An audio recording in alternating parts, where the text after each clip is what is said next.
اردو ادب کے مشہور شاعر امجد اسلام امجد اور لیجنڈری اداکار ضیاء محی الدین کی یاد میں اردو مرکز لندن اور پاکستان ہائی کمیشن لندن کی جانب سے میموریل ریفرنس کا انعقاد پاکستان ہائی کمیشن لندن میں کیا گیا۔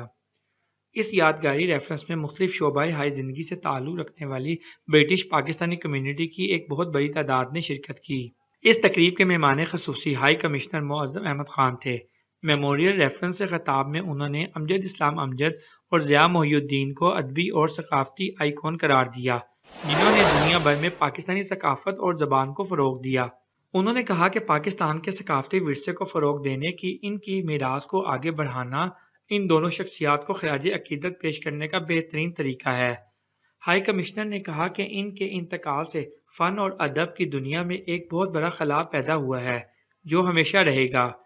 ہائی کمشنر نے کہا کہ اس طرح کی تقریبات نے پاکستانی ثقافت اور زبان کو سمندر پار پاکستانی نوجوانوں تک منتقل کرنے کے لیے ایک مؤثر پلیٹ فارم فراہم کیا۔ انہوں نے خاص طور پر بیرون ملک مقیم پاکستانیوں کے بچوں کو اردو زبان سیکھنے پر زور دیا تاکہ وہ اپنی ثقافتی شناخت بنا سکیں اور اسے برقرار رکھ سکیں۔ ہائی کمشنر نے برطانیہ میں اردو زبان کے فروغ کے لیے ڈاکٹر جاوید شیخ کی خدمات کو بھی سراہا۔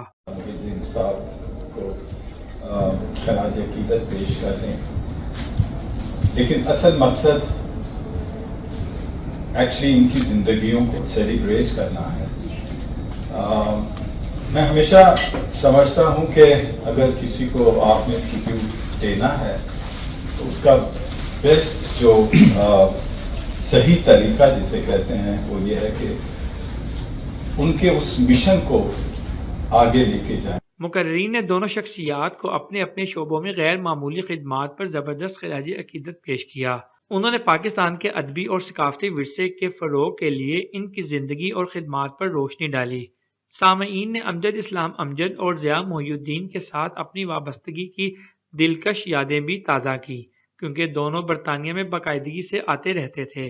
میموریل ریفرنس سے چیئرمین اردو مرکز London doctor Javed Sheikh, deputy high commissioner doctor Faisal Aziz Ahmed, شاعر ایوب اولیا، لندن اردو وائس کے Yousuf Ibrahim, broadcaster doctor Kaiser Zaidi, Abid Ali bag, شاعر سہیل زرار، شاعر یشب تمنا اور ساجد خان نے بھی خطاب کیا۔ دردانہ انصاری نے تقریب کی نظامت کی اور امجد اسلام امجد کا کلام اپنی سریلی آواز میں پیش کیا اور حاضرین سے خوب داد وصول کی۔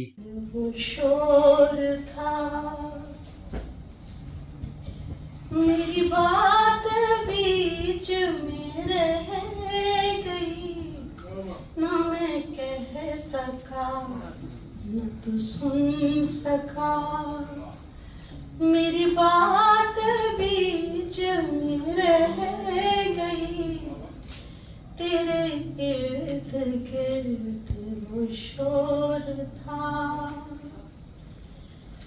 میرے دل کو درد سے بھر گیا، مجھے بے روگ تھی، میرے آس پاس سے اٹھ گئے، سامنے نہیں کھل سکے گی زبان میری، سو حقیقتاً بھی وہی ہوا، میری بات